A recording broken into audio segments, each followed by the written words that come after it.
Para contarnos qué es esto que se vivió. Esto es en Cordillera. Cordillera, para ser más exacto, es en la ciudad de Altos, y otra vez en la ciudad de Altos, una compañía que está muy próxima allí, y se llama Itaguazú. Allí se mantiene una tradición muy, pero muy antigua, Carlos, que yo creo que sería muy importante que las autoridades nacionales, sobre todo las de cultura, le den a la atención debida para rescatar esto. Es la fiesta de los Cambara Angá, y esto se hace en coincidencia prácticamente con la festividad de San Juan, pero no es San Juan, es la recordación de San Pedro y San Pablo, que fue El 29. el 29. Pero ellos hicieron la celebración por 3 días. Hicieron el 28, el 29 y ayer fue la noche de cierre, donde las que hicieron el papel de Cambaranga fueron las mujeres. Cuñá Cambaranga se llamó la actividad ayer a la noche. Y eso que vemos ahora, esa es la capilla de San Pedro y San Pablo. Una hermosa capilla construida allí por los vecinos. Allí van los vestidos de cambá y entran adentro, le rezan a San Pedro y San Pablo, y allí empezó todo, para luego volver a una especie de ruedo, una especie de pista. Allí vemos el fuego infaltable, y después ellos vienen y comienzan a danzar. Y van a ver ustedes, hay una parte, en un momento más, cuando van ingresando, y van a ver cómo están ellos disfrazados.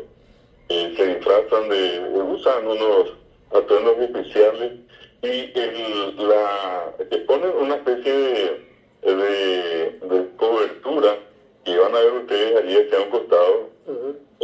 Está en el momento que ellos en realidad salen para ir a la iglesia, y luego ya van a retornar, pero van a ver ustedes allí al costado esa vestimenta que ustedes ven, que tienen allí, son niños, son jóvenes, allí se lo ve. Sí. Se hace de Paco Barobué, de la hoja del banano, que se junta por un año, Carlos. Tienen un año esto que se guarda, y luego se comienza a unir esto con hilos, y luego se pone una máscara en la cara.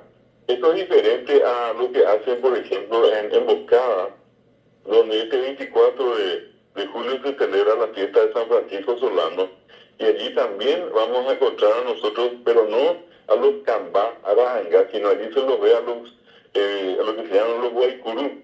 Los Guaycurú Ñemondé, que ellos usan una vestimenta hecha con pluma de gallina, por ejemplo. Y esa es la diferencia con esto. Esto empezó ayer a las 21 horas, así un frío impresionante, Carlos. Estábamos a la punta del cerro allí. Sí, señor. Finalmente te comento que se prepararon todas las comidas, y picando, cosas que no probé, Carlos. Una chicharrón, pero un payagua mascada, pastel mandipó, chipa sopó, inclusive todo se preparó allí. Y qué cosa linda. Tan interesante esto, por eso te decía ayer que iba a ir a ver un poquitito, y bueno, cumplo hoy, me parece tan importante, y te agradezco, Carlos, que me anuncie un poco de esto, de una de las tradiciones tan particulares que tiene el Paraguay, y que es poco conocida por la gente.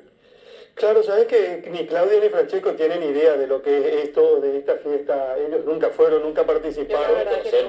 No sé, y no hay que perder esto. Por eso yo le agradezco mucho a Ambuejara, que siempre está compartiendo con nosotros y nos permite ver una cuestión como esta. Y muchos jóvenes también posiblemente no tengan ni idea de esta celebración, Fiesta Cambara Angá, en Itaguazú, Altos, 29 de junio, donde la Iglesia Católica celebra la victoria de Cristo contra el pecado y la muerte. Qué lindo. Y donde tiene como principales protagonistas a Pedro. La iglesia se edifica en base a Pedro, se le nombra papa inclusive, y a Pablo, que fue un apóstol